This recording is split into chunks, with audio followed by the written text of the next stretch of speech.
여러분, 혹시 일본 주부가 딸과 함께 한국에 쇼핑하러 왔다가 완전히 인생이 바뀐 이야기를 들어보셨나요? 처음에는 케이팝을 유행이라고 무시하던 엄마가 한국 물가 폭락 소식을 듣고 반신반의하며 따라온 인천공항에서 벌어진 일은 정말 상상도 못할 반전이었습니다. 광장시장에서 떡볶이 한 그릇을 먹고 이마트에서 장을 보고 잠실에서 케이팝 콘서트를 본 후 이 일본 아줌마에게 일어난 변화는 과연 무엇이었을까요? 그리고 일본으로 돌아간 후 이 가족에게 찾아온 놀라운 결말은 정말 믿기 어려운 실화 같은 이야기입니다. 끝까지 보시면 왜 전 세계가 한국을 주목하고 있는지 확실하게 아실 거예요. 그럼 지금 바로 시작하겠습니다. 구독과 좋아요, 알림 설정까지 꾹 눌러주시고 함께 감동의 여정을 떠나보시죠. 오늘도 사쿠라 아야미의 집은 시끄러웠습니다. 35살인 아야미가 설거지를 하고 있는데 14살 딸 유나의 방에서 또 그 이상한 음악이 흘러나왔어요. 뭔가 한국어 같은 가사가 들리는 노래였는데 아야미는 도저히 이해할 수가 없었습니다. 아야미가 유나에게 음악 소리를 줄이라고 소리쳤지만 대답이 없었어요. 결국 직접 딸의 방으로 가서 문을 두드렸습니다. 유나가 급하게 잠깐만 기다리라고 대답했어요. 문이 열리자 벽에 붙은 알록달록한 포스터들이 아야미의 눈에 들어왔습니다. 젊은 남자들이 화려한 의상을 입고 춤추는 모습이었죠. 아야미가 포스터를 가리키며 이게 뭐냐고 물었어요. 유나가 신나게 BTS라고 설명하기 시작했습니다. 그리고 이건 스트레이키즈, 저건 뉴진스라고 했어요. 하지만 아야미에게는 모두 같아 보였습니다. 아야미가 침대에 앉으며 유나에게 중요한 얘기가 있다고 말했어요. 최근에 한국어 과외를 받고 싶다고 한 건 말입니다. 유나의 눈이 반짝였어요. 정말 배우고 싶다고 했습니다. 온라인으로 팬들과 대화하고 싶고 가사도 이해하고 싶다고 했어요. 아야미가 딸을 가로막으며 이건 그냥 일시적인 유행일 뿐이라고 말했습니다. 유나가 지금 14살이니까 그런 거고 나중에 크면 다 시시해 보일 거라고 했어요. 유나가 실망한 목소리로 엄마는 왜 항상 그렇게 말하느냐고 물었습니다. 자신이 좋아하는 건 다 유행이고 의미 없다고 하신다고 했어요. 아야미는 답답했습니다. 딸이 한국 문화에 빠져 있는 게 이해되지 않았어요. 일본에도 좋은 음악과 문화가 많은데 왜 굳이 외국 것을 좋아하는지 알 수 없었습니다. 아야미가 유나에게 공부에 집중했으면 좋겠다고 말했어요. 한국어 과외비로 쓸 돈이면 영어나 수학 과외를 받는 게 낫지 않겠냐고 했습니다. 유나가 문을 쾅 닫았어요. 아야미는 한숨을 쉬며 거실로 돌아갔습니다. 남편 타케시가 소파에 앉아 신문을 읽고 있었어요. 또 유나와 싸웠냐고 물었습니다. 아야미가 타케시 옆에 앉으며 싸운 게 아니라 대화를 시도한 거라고 말했어요. 하지만 요즘 애들은 정말 이해가 안 된다고 했습니다. 타케시가 신문에서 눈을 떼지 않고 우리도 어렸을 때 부모님이 이해 못하는 걸 좋아하지 않았냐고 물었어요. 아야미가 그건 다르다고 대답했습니다. 우리 때는 적어도 일본 문화였다고 했어요. 그때 유나가 방에서 나와 현관으로 향했어요. 아야미가 어디 가냐고 물었습니다. 유나가 신발을 신으며 차갑게 친구들이랑 놀 거라고 대답했습니다. 아야미가 저녁 7시까지 들어오라고 말했어요. 현관문이 닫히는 소리가 집안에 울렸습니다. 아야미는 점점 딸과의 거리가 멀어지고 있다는 느낌을 지울 수 없었어요. 유나가 좋아하는 것들이 모두 낯설고 이상하게만 느껴졌거든요. 그로부터 일주일 후, 아야미는 평소처럼 동네 마트에 장을 보러 갔습니다. 하지만 뭔가 이상했어요. 입구부터 사람들이 길게 줄을 서 있었거든요. 매장에 들어서자마자 아야미는 깜짝 놀랐습니다. 평소 가득 차 있던 쌀 진열대가 텅 비어 있었어요. 라면 코너도 마찬가지였습니다. 겨우 몇 개 남은 상품들에는 엄청난 가격표가 붙어 있었어요. 아야미 앞에 서 있던 아줌마가 점원에게 쌀은 언제 들어오는지 물었습니다. 점원이 당분간은 어려울 것 같다고 답했어요. 중국에서 수입되던 원자재 공급에 문제가 생겼다고 했습니다. 아야미는 급히 냉동식품 코너로 향했습니다. 하지만 거기도 상황은 마찬가지였어요. 평소 2,000엔이던 냉동만두가 5,000엔에 팔리고 있었습니다. 신선한 야채들도 가격이 2배 이상 뛰어 있었어요. 다른 고객 한 명이 옆에 있던 사람에게 어제 뉴스 봤냐고 물었습니다. 정부에서 비상대책을 논의하고 있다고 했어요. 하지만 당장 해결될 문제는 아니라고 했습니다. 아야미는 장바구니에 겨우 몇 가지 물건만 담고 계산대로 향했습니다. 평소 1만 엔으로 일주일치 장을 봤는데 오늘은 3만 엔이 넘게 나왔어요. 집에 돌아온 아야미는 타케시에게 상황을 설명했습니다. 타케시도 회사에서 비슷한 얘기를 들었다고 했어요. 동남아시아 지역의 기상 이변과 중국의 수출 제한 조치가 겹쳤다고 했습니다. 저녁 식탁에서 유나가 왜 반찬이 이렇게 적냐고 물었어요. 아야미가 요즘 물가가 많이 올랐다고 설명했습니다. 유나는 잘 이해하지 못하는 표정이었어요. 다음 날 아침, 아야미는 일찍 일어나 여러 마트를 돌아다녔습니다. 하지만 어디를 가도 상황은 마찬가지였어요. 기본적인 식료품조차 구하기 어려웠습니다. 근처 슈퍼마켓에서 만난 이웃 사토씨가 아야미에게 말했어요. 자신은 어제 새벽 5시부터 줄을 섰는데도 쌀을 못 샀다고 했습니다. 앞에서 기다리던 사람들이 모두 사재기를 했다고 했어요. 온라인 쇼핑몰도 확인해봤지만 상황은 더 심각했습니다. 배송도 지연되고 있었고 가격은 오프라인보다 더 비쌌어요. 아야미는 점점 절망감을 느꼈습니다. 점심시간에 아야미는 동네 카페에서 친구 미유키를 만났어요. 미유키도 같은 고민을 하고 있었습니다. 두 아이를 키우는데 생활비가 감당이 안 된다고 했어요. 미유키가 아야미에게 한국에서 직접 사온다는 사람들 얘기를 들었냐고 물었습니다. 인터넷에서 본 건데 한국은 물가가 훨씬 저렴하다고 했어요. 하지만 아야미는 그런 번거로운 일을 할 생각은 없었습니다. 집에 돌아온 아야미는 가계부를 펼쳐놓고 계산해봤어요. 이런 식으로 물가가 계속 오르면 한 달 생활비가 2배로 늘어날 것 같았습니다. 타케시의 월급만으로는 도저히 감당할 수 없는 수준이었어요. 저녁에 뉴스를 보니 상황은 더욱 심각했습니다. 전국적으로 생필품 대란이 계속되고 있다고 했어요. 정부에서는 비축 물량을 방출하겠다고 했지만 근본적인 해결책은 아니었습니다. 아야미는 한숨을 쉬며 창밖을 바라봤어요. 이런 상황이 언제까지 계속될지 막막했습니다. 그날 저녁 아야미는 거실 소파에 앉아 또다시 가계부와 씨름하고 있었습니다. 계산기를 두들기며 한숨만 내쉬고 있을 때 유나가 방에서 나와 엄마 옆에 앉았어요. 유나가 엄마가 요즘 많이 힘들어하는 것 같다고 말했습니다. 아야미는 딸에게 걱정 끼치고 싶지 않아서 괜찮다고 대답했어요. 하지만 유나는 마트에서 장보기 힘들어하는 엄마 모습을 다 봤다고 했습니다. 잠시 침묵이 흐른 후 유나가 조심스럽게 입을 열었어요. 혹시 한국에서 직접 사와볼 생각은 없냐고 물었습니다. 아야미는 갑작스러운 제안에 어리둥절했어요. 유나가 설명하기 시작했습니다. 온라인 커뮤니티에서 본 정보인데 한국의 생필품 가격이 일본보다 훨씬 저렴하다고 했어요. 특히 쌀이나 라면, 냉동식품 같은 건 절반 가격이라고 했습니다. 아야미가 그런 말도 안 되는 소리를 하지 말라고 했어요. 여행비까지 생각하면 오히려 더 비쌀 거라고 했습니다. 하지만 유나는 포기하지 않았어요. 방으로 들어가더니 노트북을 가져왔습니다. 화면에는 꼼꼼하게 정리된 가격 비교표가 있었어요. 일본과 한국의 주요 생필품 가격을 조사해둔 것이었습니다. 유나가 엄마에게 보여주며 설명했어요.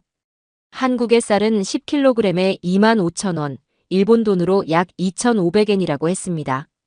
지금 일본에서 같은 양을 사려면 8,000엔이 넘는다고 했어요. 라면도 마찬가지였습니다. 한국에서는 20개들이 한 박스가 15,000원, 일본 돈으로 1,500엔 정도라고 했어요. 일본에서는 지금 같은 제품이 5,000엔을 넘는다고 했습니다. 아야미는 유나가 언제 이런 자료를 준비했는지 놀라웠어요. 딸이 이렇게 세심하게 계산할 줄은 몰랐습니다. 유나가 여행비까지 계산해뒀다고 말했어요. 인천까지 왕복 항공료가 1인당 8만엔 정도고 이틀 정도 머물면서 호텔비와 식비를 합쳐도 15만엔이면 충분하다고 했습니다. 그러면 2명이 가는 비용이 총 30만엔 정도인데 한 달치 생필품을 사면 최소 15만엔은 절약할 수 있다고 계산했어요. 게다가 품질도 좋다고 했습니다. 아야미는 여전히 의심스러웠어요. 유나에게 이런 정보를 어디서 얻었냐고 물었습니다. 유나가 한국 팬들과 교류하는 온라인 커뮤니티에서 알게 되었다고 답했어요. 일본에서 한국으로 쇼핑 여행을 가는 사람들이 꽤 많다고 했습니다.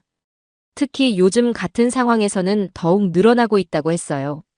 유나가 엄마에게 스마트폰을 건네주며 관련 블로그들을 보여줬습니다. 실제로 한국에서 쇼핑하고 돌아온 일본인들의 후기가 많이 올라와 있었어요. 모두들 만족스러워하는 내용이었습니다. 아야미는 점점 흔들리기 시작했어요. 계산상으로는 확실히 이득이 있어 보였습니다. 하지만 여전히 불안했어요.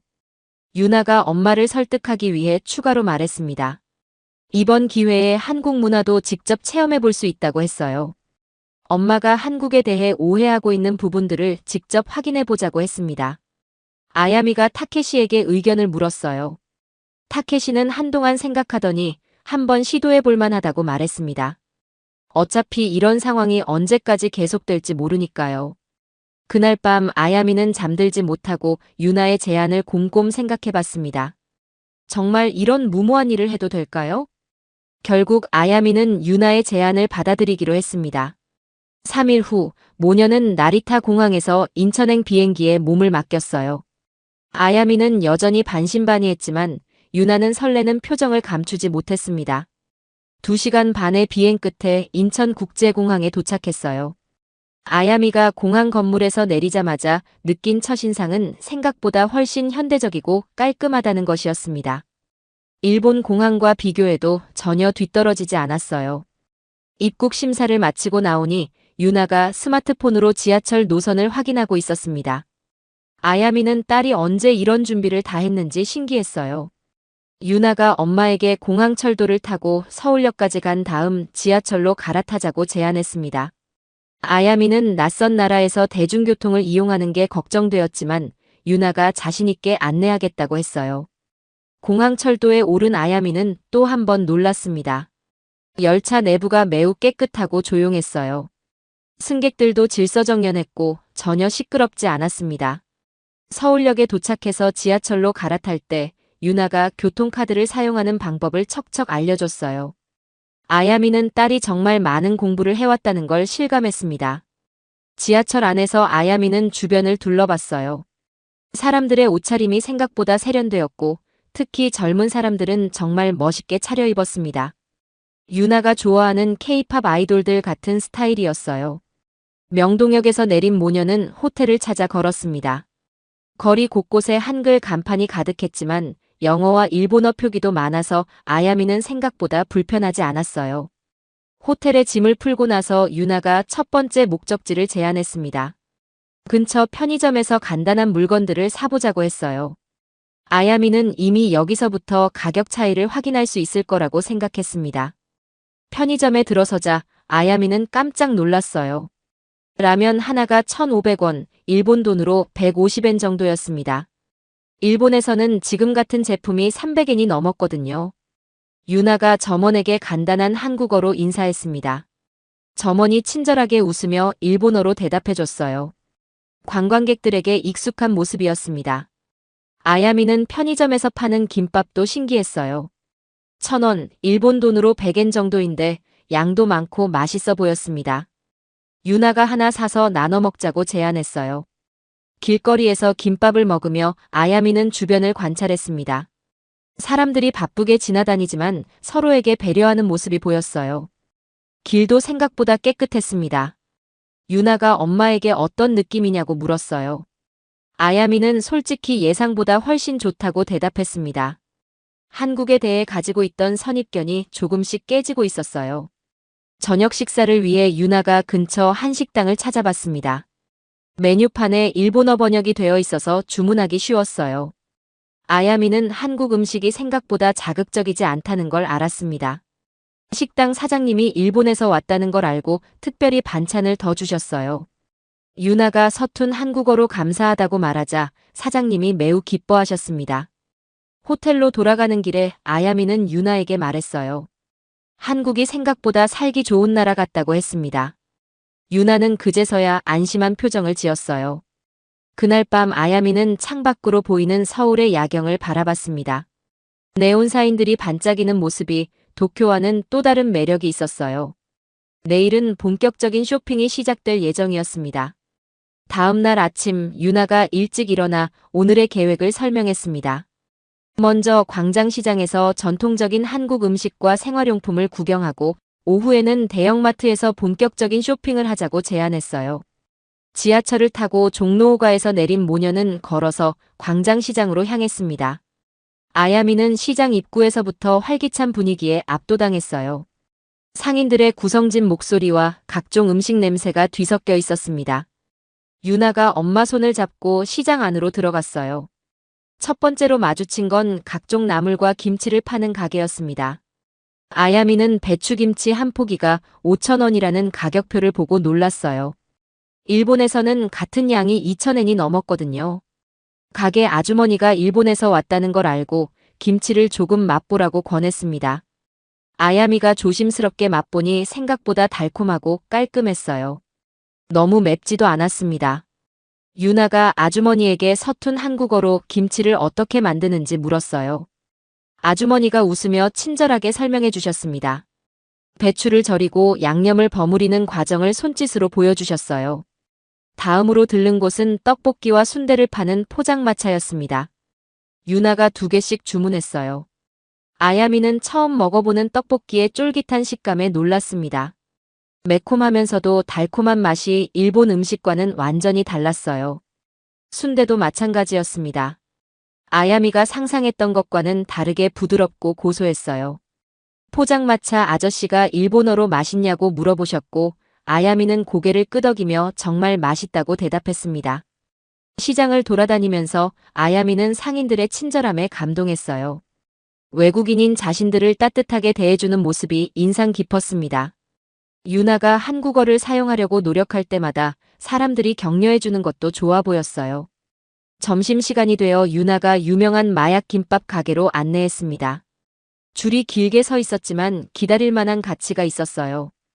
김밥 한 줄이 1,500원인데 크기와 맛을 생각하면 정말 저렴했습니다. 오후에는 이마트로 향했습니다. 대형마트에 들어서자 아야미는 또 한 번 놀랐어요. 규모가 일본의 대형마트보다 훨씬 컸고 상품 종류도 다양했습니다. 쌀 코너에서 아야미는 유나가 조사해둔 가격이 정확했다는 걸 확인했어요. 10kg짜리 쌀이 정말 25,000원에 팔리고 있었습니다. 품질도 일본 쌀 못지않아 보였어요. 라면 코너는 더욱 놀라웠습니다. 종류도 엄청나게 많았고 가격은 일본의 3분의 1 수준이었어요. 유나가 인기 있는 제품들을 골라주며 설명했습니다. 냉동식품 코너에서는 만두와 각종 반조리 식품들을 봤어요. 아야미가 만두 한 봉지를 들어보니 양도 많고 가격도 저렴했습니다. 일본에서는 상상할 수 없는 가격이었어요. 계산을 마친 후 아야미는 영수증을 확인해 봤습니다. 일주일치 생필품을 샀는데 총 10만 원, 일본 돈으로 10,000엔 정도였어요. 일본에서 같은 양을 사려면 3만엔은 좋게 들었을 겁니다. 마트 직원이 택배 서비스를 안내해줬어요. 호텔로 바로 배송해준다고 했습니다. 아야미는 한국의 배송 시스템이 이렇게 발달되어 있다는 것도 신기했어요. 저녁에 호텔로 돌아온 아야미는 하루 종일의 경험을 정리해봤습니다. 한국 사람들의 친절함, 저렴하면서도 품질 좋은 상품들, 그리고 딸이 이 모든 걸 미리 조사해뒀다는 사실까지. 모든 게 놀라웠어요. 유나가 엄마에게 내일은 뭘 하고 싶냐고 물었습니다.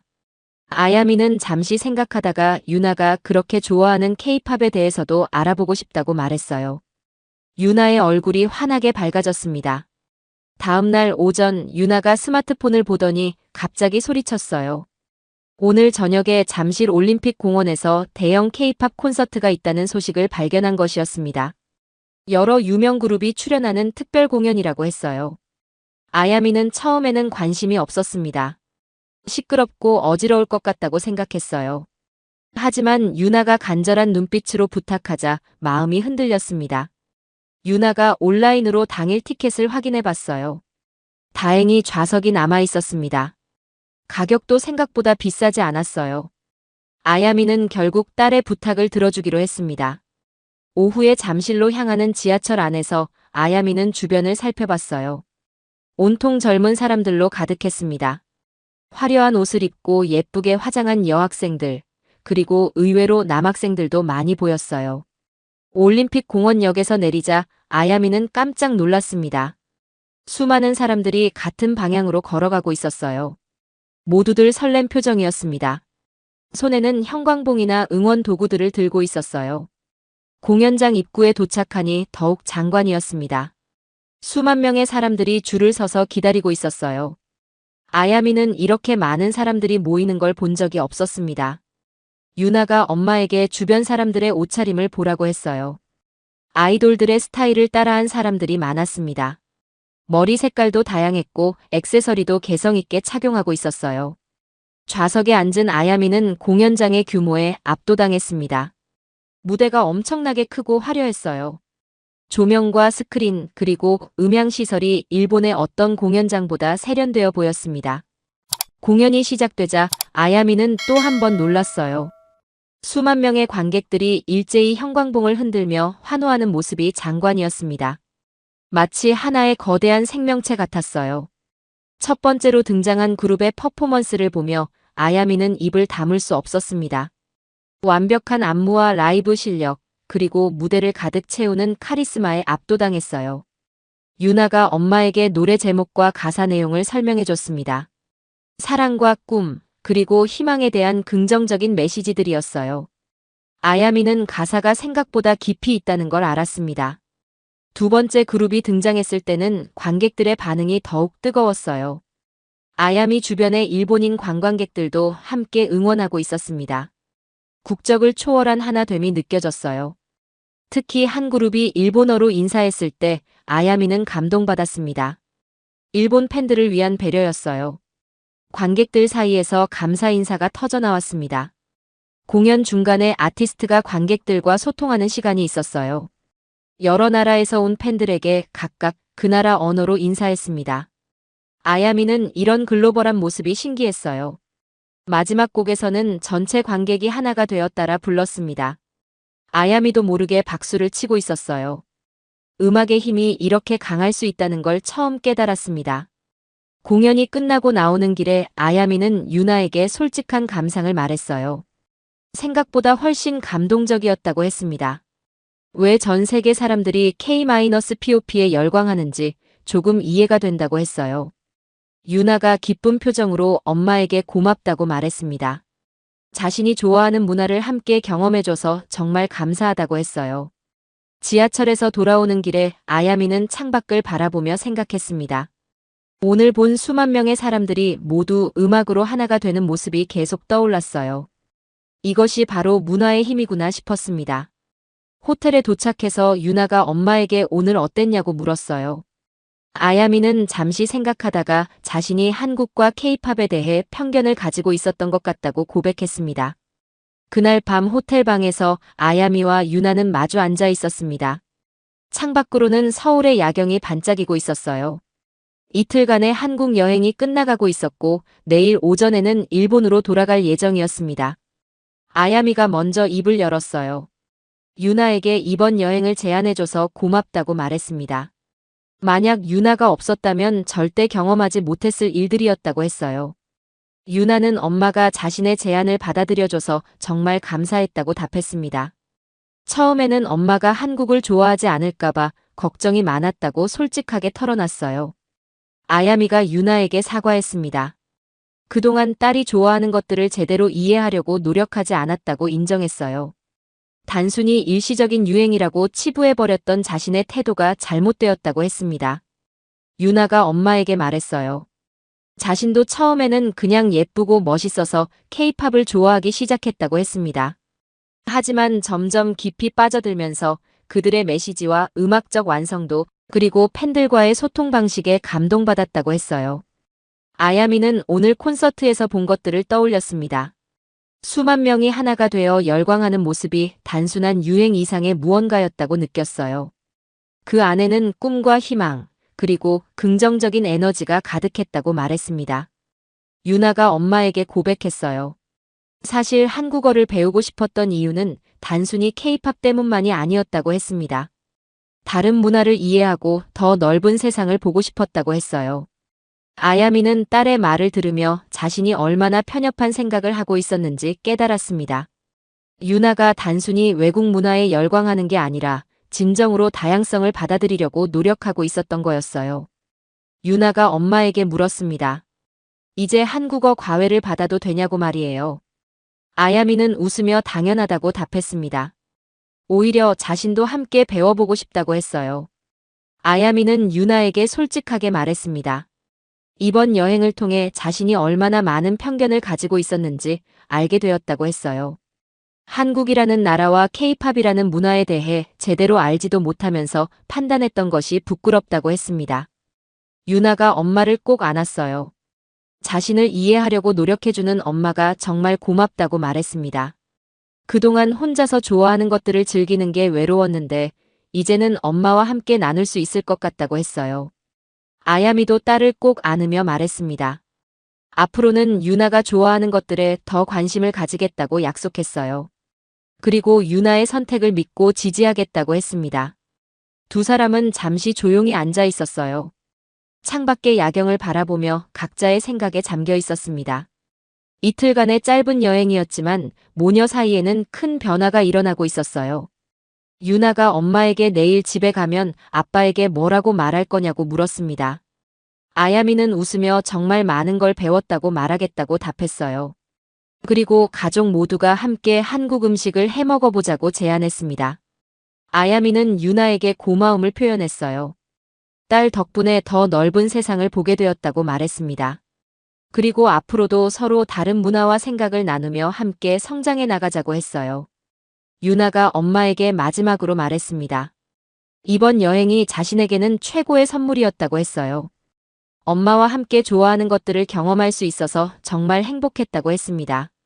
그날 밤 아야미는 유나가 잠든 후에도 한참을 깨어 있었어요. 딸이 자신보다 훨씬 열린 마음과 넓은 시각을 가지고 있다는 걸 깨달았습니다. 앞으로는 딸에게서 더 많은 것을 배워야겠다고 생각했어요. 한국에서 돌아온 지 한 달이 지났습니다. 아야미는 집 안 곳곳에 한국에서 사온 물건들을 보며 그때의 기억을 떠올렸어요. 냉장고에는 아직도 한국 김치가 남아 있었고 유나는 매일 한국어 과외를 받으며 실력을 늘려가고 있었습니다. 타케시가 아야미에게 말했어요. 여행 다녀온 후로 집 분위기가 완전히 달라졌다고 했습니다. 특히 아야미와 유나가 함께 한국 요리를 해먹는 모습을 보면 정말 보기 좋다고 했어요. 어느 날 아야미는 동네 커뮤니티 센터 앞을 지나가다가 게시판에 공지사항을 보게 되었습니다. 새로운 문화교류 프로그램 참가자를 모집한다는 내용이었어요. 아야미는 문득 아이디어가 떠올랐습니다. 집에 돌아온 아야미는 유나에게 제안했어요. 커뮤니티 센터에서 엄마와 딸이 함께하는 문화교류 모임을 만들어보자고 했습니다. 서로 다른 세대가 함께 다양한 문화를 경험하며 이해의 폭을 넓히는 프로그램이었어요. 유나가 눈을 반짝이며 좋은 아이디어라고 말했습니다. 자신도 한국어를 배운 경험을 다른 사람들과 나누고 싶다고 했어요. 그리고 엄마처럼 편견을 가진 어른들이 있다면 도움을 주고 싶다고 했습니다.